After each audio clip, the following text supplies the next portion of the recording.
Rajasthan university से अपने सियासी सफर की शुरुआत करने वाले बेनीवाल के सफर की पृष्ठभूमि 1990 में लिखी गई, जब कांग्रेस के हबीबुर रहमान ने मुंडावा विधानसभा सीट पर उनके पिता रामदेव बेनीवाल को चुनाव हरा दिया। रामदेव बेनीवाल इससे पहले यहां लगातार 2 बार चुनाव जीते थे। 1993 की विधानसभा में रामदेव बेनीवाल फिर से चुनाव हारे।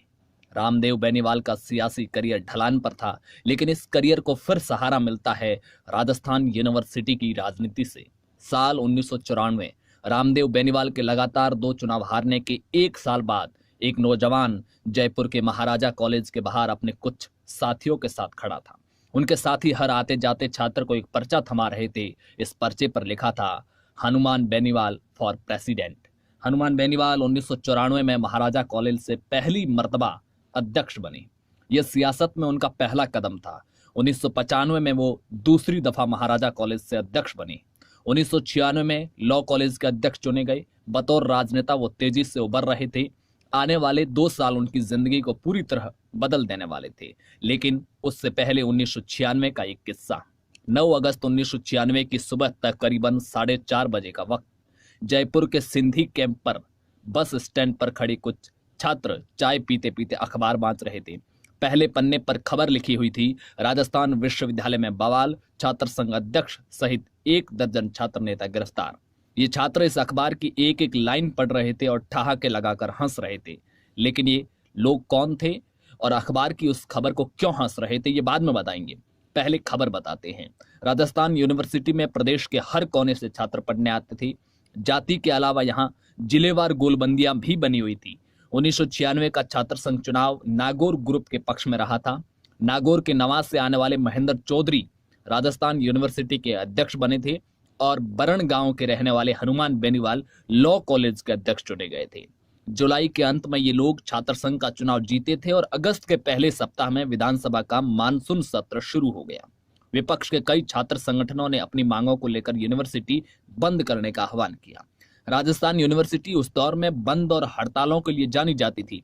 ये दोनों नेता इस प्रचार के दम पर चुनाव जीतकर आए थे कि वो बंद और हड़तालों के चलते यूनिवर्सिटी के आम छात्रों की पढ़ाई डिस्टर्ब नहीं होने देंगे।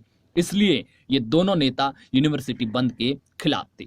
सुबह 9:15 बजे दोनों पक्ष यूनिवर्सिटी गेट पर आमने सामने हो गए। दोनों तरफ से तनाव बढ़ता जा रहा था। पुलिस ने छात्रों की भीड़ को हटाने के लिए लाठीचार्ज कर दिया। बदले में गुस्साए छात्रों ने पुलिस पर पत्थर बरसाने शुरू कर दिए। करीब 3 घंटे चली इस लाठी पत्थर की जंग में दोनों तरफ से कई लोग घायल हुए। प्रदर्शन पर लगाम लगाने के लिए पुलिस ने 1 दर्जन से ज्यादा छात्रों को गिरफ्तार कर लिया। इसमें महेंद्र चौधरी और हनुमान बेनीवाल भी शामिल थे। गिरफ्तार किए गए छात्रों को पहले बजाज नगर थाने लेकर जाया गया और वहां से इन्हें केंद्रीय कारागार भेज दिया गया। कहते हैं कि उस समय इन छात्र नेताओं का ऐसा रोला था कि जेल की बैरक से निकल कर कई कैदी इन्हें देखने के लिए बाहर आ गए। देर रात प्रशासन को सूचना मिली कि अपने छात्र संघ अध्यक्ष और लॉ कॉलेज के अध्यक्ष की गिरफ्तारी के खिलाफ प्रदर्शन के लिए यूनिवर्सिटी के तमाम छात्र लामबंद हो रहे। स्थिति किसी भी क्षण नियंत्रण से बाहर हो सकती थी। प्रशासन जानता था कि एक बार अगर छात्र सड़कों पर आ गए तो उन्हें नियंत्रित करना मुश्किल हो जाएगा।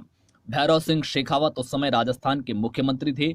विधानसभा सत्र के दौरान वो राजधानी में छात्रों का कोई आंदोलन नहीं चाहते थे। स्थिति पर काबू पाने का एक ही जरिया था, गिरफ्तार किए गए छात्र नेताओं को तुरंत रिहा कर दिया जाए। लेकिन इसमें भी एक दिक्कत थी। जेल के कायदे के हिसाब से सूरज डूबने के बाद जेल के दरवाजे नहीं खोले जा सकते थे। स्थिति की गंभीरता को समझते हुए इस नियम को ताक पर रख दिया और रात को 2 बजे के करीब गिरफ्तार किए गए सभी छात्र नेता छोड़ दिए गए। जब तक ये लोग जेल से छूटकर आए, शहर के अखबार छप चुके थे। सिंधी कैंप पर चाय पीते पीते ये लोग अपनी ही गिरफ्तारी की खबर पढ़ रहे थे। अब आप समझ गए होंगे कि खबर पढ़ने वाले भी हनुमान बेनीवाल ही थे और खबर भी हनुमान बेनीवाल की गिरफ्तारी की थी। 5 सितंबर 1997 एक लड़की ने जेसी बॉस हॉस्टल के कुछ छात्रों पर मामला दर्ज कराया। शिकायत के मुताबिक जेसी बॉस हॉस्टल के एक कमरे में ओम बेनीवाल नाम के एक छात्र की राजस्थान पुलिस में चुने जाने की खुशी में पार्टी चल रही थी और लड़के शराब पी रहे थे और वीसीआर पर ब्लू फिल्म चल रही थी। इन लोगों ने उसे कमरे में बंद किया और विजय दहिया के साथ मिलकर नशे में धुत 9 छात्रों ने उसके साथ बलात्कार किया। जयपुर में हुए इस बलात्कार के बाद जनता का गुस्सा फूट पड़ा। 1 महीने पहले ही शिवानी जडेजा नाम की एक स्कूल छात्रा पर तेजाब फेंका जा चुका था। जुलाई के महीने में स्कूल में पढ़ने वाली शालिनी तंवर को अगवा करके रेप की खबरें शहर में अखबार में छाई रही। 2 मामलों से जुड़े आरोपी राजनीतिक घरानों के आते थे। यहां तक कि एक पुलिस अधिकारी भी पीड़िता की यौन शोषण का आरोपी था। ऐसे में पुलिस किसी भी आरोपी को हाथ लगाने से बच रही थी। इससे जनता का गुस्सा बढ़ गया। 8 सितंबर की रोज 100 के करीब छात्र जयपुर के महाराजा कॉलेज के सामने पीड़िता के पक्ष में धरना दे रहे थे। इन प्रदर्शनकारियों ने रास्ते पर जीप खड़ी करके रास्ता जाम कर दिया। लड़के बैनर लेकर खड़े थे। पुलिस की तरफ से रास्ता खुलवाने के लिए लाठीचार्ज शुरू हुआ। आक्रोशित छात्रों ने जवाब में पुलिस पर पथराव शुरू कर दिया। बैनर के डंडे निकालकर कई छात्र पुलिस वालों पर भिड़ गए। जेसी बॉस हॉस्टल कांड के विरोध में हुए इन प्रदर्शन के चलते हनुमान बेनीवाल छात्रों के बीच और ज्यादा लोकप्रिय हुए। 1997 में हुए छात्र संघ के चुनाव में वो दोनों बड़े छात्र संगठनों एनएसयूआई और एबीवीपी का दामन थामने की बजाय निर्दलीय लड़े और बड़े आराम से चुनाव जीत गई। राजस्थान यूनिवर्सिटी में देश की दूसरी यूनिवर्सिटी की तरह ही 12वीं क्लास में मिले प्रतिशत के आधार पर ही एडमिशन होता था। गांव में पढ़ने वाले छात्रों के पास शहरों की तरफ बेहतर संसाधन नहीं होते थे। ऐसे में गांव की स्कूल से पढ़ने वाले छात्रों की जो परसेंटेज कम होते थे और वो मेरिट में मात खा जाते थे। हनुमान बेनीवाल यूनिवर्सिटी चुनाव के दौरान गांव से आने वाले छात्रों के लिए दाखिले के वक्त एडमिशन के वक्त 5% अतिरिक्त अंक की मांग कर रहे थे और चुनाव जीतने के बाद इसी मुद्दे को लेकर हनुमान बेनीवाल ने आंदोलन शुरू कर दिया। सत्ता पक्ष यानी कि उस वक्त भैरव सिंह शेखावत की सरकार थी। 58 विधायकों ने सदन में हनुमान बेनीवाल की गिरफ्तारी की मांग की। नतीजतन उन्हें राजस्थान यूनिवर्सिटी में धरना देते हुए गिरफ्तार कर लिया गया। वो कुल 8 दिन जेल में रहे और बाहर छात्र सरकार के खिलाफ मोर्चा बांधकर बैठे हुए थे। आखिरकार उनकी मांग मान ली गई। 5% बोनस अंक मिलने की वजह से अगले ही साल यानी कि 1998 में आने वाले 8000 ग्रामीण क्षेत्र के अतिरिक्त छात्रों को वहां पर एडमिशन मिल पाया। हनुमान बेनीवाल के पिता रामदेव बेनीवाल 1990 और 1993 का विधानसभा चुनाव हार चुके थे। राजस्थान में वो जिस जनता दल का झंडा ढो रहे थे वो 1991 में चंद्रशेखर की सरकार गिरने के साथ कई टुकड़ों में टूट चुकी थी। इन कठिन समय में उनका साथ दिया भैरव सिंह शेखावत ने। वही भैरव सिंह शेखावत जिनके खिलाफ हनुमान बेनीवाल जयपुर में छात्र आंदोलन का नेतृत्व कर रहे थे। रामदेव बेनीवाल और शेखावत का परिचय जनता पार्टी के समय था।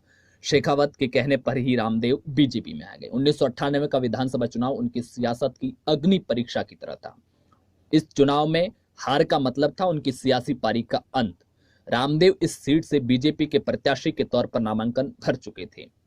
8 दिसंबर 1998 को राजस्थान में विधानसभा के चुनाव होने वाले थे। वोटिंग होने वाली थी। चुनाव के लिए कैंपेन जोर पकड़ रहा था, लेकिन इसी बीच 12 नवंबर को अचानक खबर आई कि दिल का दौरा पड़ने की वजह से रामदेव बेनीवाल का इंतकाल हो गया। ये परिवार और पार्टी दोनों के लिए अप्रत्याशित था। पार्टी के आला लीडर बेनीवाल के घर मातम पुरसी के लिए पहुंचे। वहां यह तय हुआ कि रामदेव बेनीवाल की सियासी विरासत को हनुमान बेनीवाल आगे ले जाएंगे।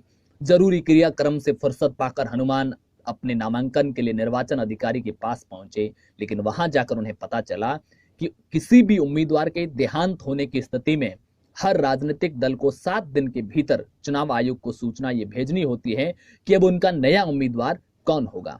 भारतीय जनता पार्टी की तरफ से यह सूचना भेजने में देरी हो गई और ऐसे में हनुमान बेनीवाल नामांकन अपने पिता की जगह नहीं कर पाए। पिता की मौत के बाद उनकी सियासी विरासत का छीनना उनके लिए दूसरा धक्का था। अब एक और झटका लगने वाला था। हनुमान बेनीवाल मूल रूप से नागौर के बरण गांव के रहने वाले थे। 1959 से ही इस गांव में सरपंचाई उनके परिवार के पास रही है। बरण गांव में एक परंपरा है कि धुलंडी के दिन गांव के सभी लोग ठाकुर जी के मंदिर में इकट्ठा होते हैं। अगर गांव में किसी का झगड़ा चल रहा है तो उसे इसी दिन जाजम पर बैठकर सुलझा लिया जाता है। 10 मार्च 2001 के रोज लोग इसी रवायत के चलते ठाकुर जी के मंदिर में इकट्ठा हुए और इस बार मामला था सामुदायिक सभा भवन को लेकर। सरकार की तरफ से गांव में एक सामुदायिक सभा भवन मिला था जो कि वहां गांव की जमीन पर बनना था, लेकिन गांव में जमीन पंचायत की नहीं होने की वजह से वो सामुदायिक सभा भवन मंदिर की जमीन पर बनेगा। लेकिन यहां पर एक व्यक्ति जो इनका नाम परमाराम था, उन्होंने कहा कि ये जो सभा भवन बन रहा है उसका एक हिस्सा मेरी जमीन पर आ रहा है। इसी को लेकर बातचीत हो रही थी। परमाराम किसी बात को लेकर मानने को तैयार नहीं थे। बातचीत की जगह हाथापाई हो गई। इसी गहमा गहमी में बंदूक निकल गई। हाथापाई के दौरान जमीन पर गिरे परमाराम के कंधे पर पॉइंट ब्लैंक रेंज गोली मार दी गई। उन्होंने मौका वारदात पर ही दम तोड़ दिया। इस मामले में लिखी गई एफआईआर में गांव के सरपंच प्रहलाद बेनीवाल, उनके भाई हनुमान बेनीवाल और नारायण बेनीवाल का नाम शामिल था। प्रहलाद को उसी दिन गांव से गिरफ्तार कर लिया गया। हनुमान बेनीवाल घटना के तीसरे दिन पुलिस गिरफ्त में थे। इस मामले में वो 88 दिन लगातार जेल में रहे। पहले पिता की मौत, फिर नामांकन रद्द होना और उसके बाद में कत्ल का केस। बेनीवाल परिवार के लगभग सभी मर्द इस केस में जेल के अंदर थे। परेशानी की ऐसी कड़ी जो खत्म होने का नाम नहीं ले रही थी। इस कत्ल केस में फंसा परिवार किसी तरह बाहर निकलता उससे पहले एक और ट्रेजेडी हो गई। हनुमान के बड़े भाई प्रहलाद ने दिल के दौरे की वजह से जेल में ही दम तोड़ दिया, जो कि उस वक्त गांव के सरपंच थे। इस घटना ने परिवार को पूरी तरह तोड़ दिया। हालांकि बाद में बेनीवाल जेल से बाहर आ गए थे क्योंकि इनके खिलाफ कोई पर्याप्त सबूत नहीं मिला था। पुलिस जांच के मुताबिक घटना के वक्त हनुमान बेनीवाल उस जगह पर नहीं थे जहां यह घटना हुई। 2003 में बीजेपी से टिकट नहीं मिला तो लोकदल के टिकट पर बेनीवाल ने अपने पिता की मुंडावा विधानसभा सीट से मैदान में उतरे।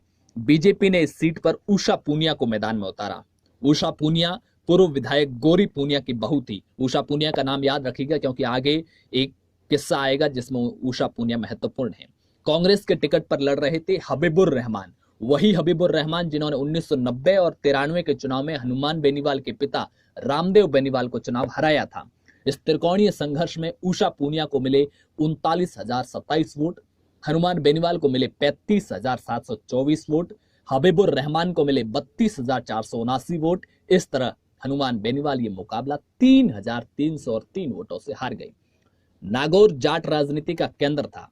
यहां जाट राजनीति का सबसे बड़ा चेहरा मिर्धा परिवार थे, लेकिन 2003 के विधानसभा चुनाव में रामनिवास मिर्धा के बेटे हरेंद्र मिर्धा बीजेपी के गजेंद्र सिंह खिंवसर से चुनाव हार गए तो मिर्धा परिवार का रसूख काफी कम होने लगा और उनके सियासी रसूख को बट्टा लग गया। इससे नागौर में नए जाट चेहरे को उभरने को मदद मिली। हनुमान बेनीवाल इस खाली जगह को भरने में तेजी से आगे बढ़ रहे थे। इसी बीच पास ही की तहसील डीडवाना में हुए जीवन राम गोदारा हत्याकांड ने उन्हें जाटों के नेता के रूप में उभरने का मौका दिया। दरअसल जीवन राम गोदारा एक बड़ा क्रिमिनल था और उसने मदन राठौर नाम के एक राजपूत की पत्थर से पीट पीट कर हत्या कर दी थी।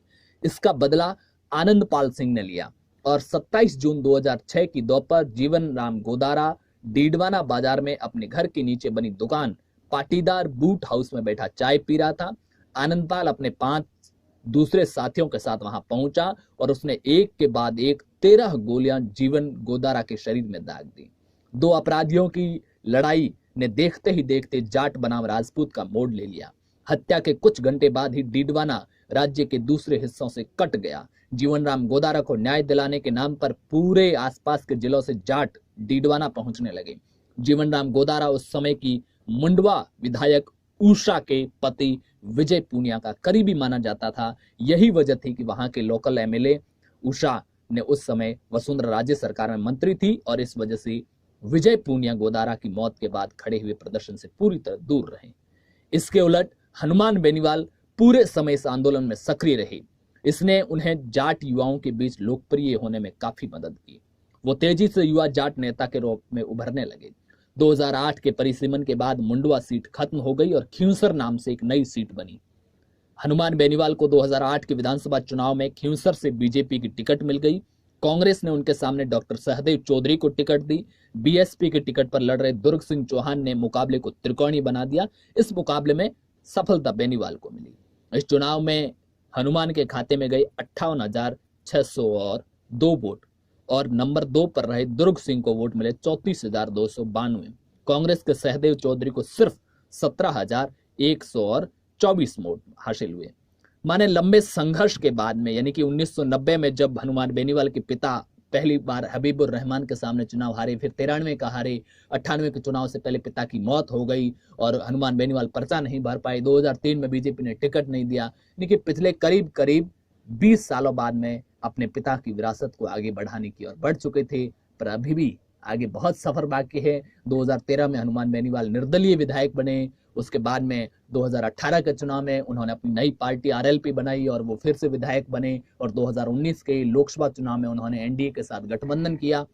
और नागौर लोकसभा सीट से चुनावी मैदान में हैं। आप हमें नीचे कमेंट बॉक्स में बताइए कि हनुमान बेनीवाल के बारे में आप क्या जानते हैं, उनके व्यक्तित्व को लेकर आप क्या जानते हैं, क्या आप उन्हें पसंद करते हैं, क्या आपको लगता है कि वो एक अच्छे नेता हैं, क्या वो नागौर से अपनी सियासत को, राजनीति को आगे बढ़ा पाएंगे या उन्हें और कोई वहां से चुनौती दे सकता है। इस बारे में आप नीचे हमें कमेंट बॉक्स में बताइए। अगर ये वीडियो पसंद आए तो लाइक कीजिए, हमारे चैनल को अभी तक सब्सक्राइब नहीं किया तो सब्सक्राइब कीजिए। मिलेंगे अगले वीडियो में, तब तक के लिए नमस्कार। जय हिंद, जय भारत।